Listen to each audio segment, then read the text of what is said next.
The Utah sun beat down on the hiker's back. He smiled, enjoying the solitude of the trail. This was his happy place. He reached his car, ready to head home. His blood ran cold.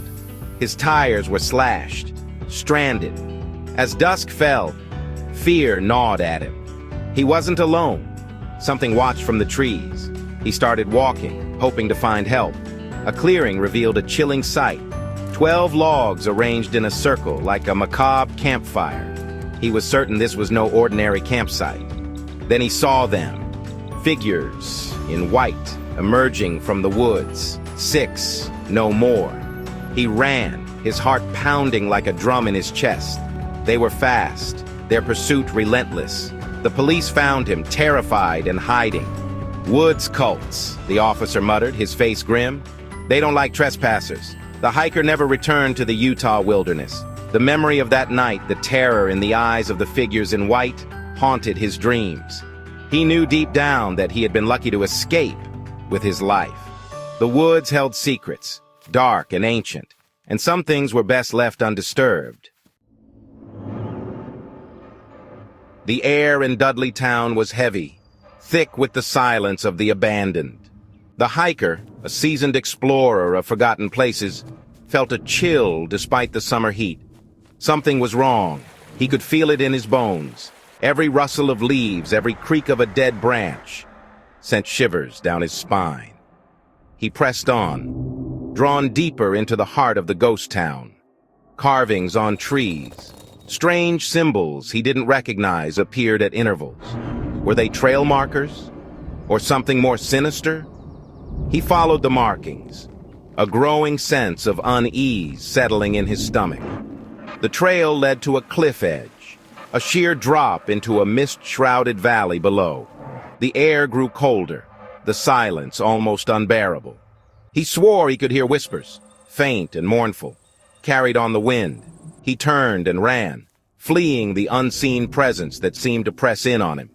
He never looked back, but the memory of Dudley town, of the oppressive silence and the unseen eyes, stayed with him. A chilling reminder that some places hold a darkness that lingers long after the people are gone.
Peace and beauty became a source of dread, a constant reminder that evil could lurk in the most unexpected places.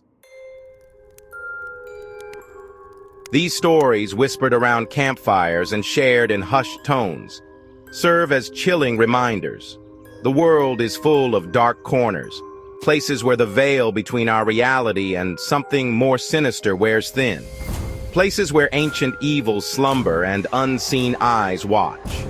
The woods, once a source of peace and solitude, become a hunting ground. The abandoned towns, echoes of forgotten lives, whisper secrets best left buried. And the water, so often a symbol of life and renewal, hides a darkness beneath its shimmering surface. We are not alone in this world. There are things that go bump in the night, things that watch us from the shadows, things that make us question our sanity, our place in the grand scheme of the universe. These are the stories that keep us awake at night, that make us lock our doors and check under the bed. These are the stories that remind us that sometimes the most terrifying monsters are not the ones in our nightmares, but the ones that walk among us, unseen, unheard, until it's too late.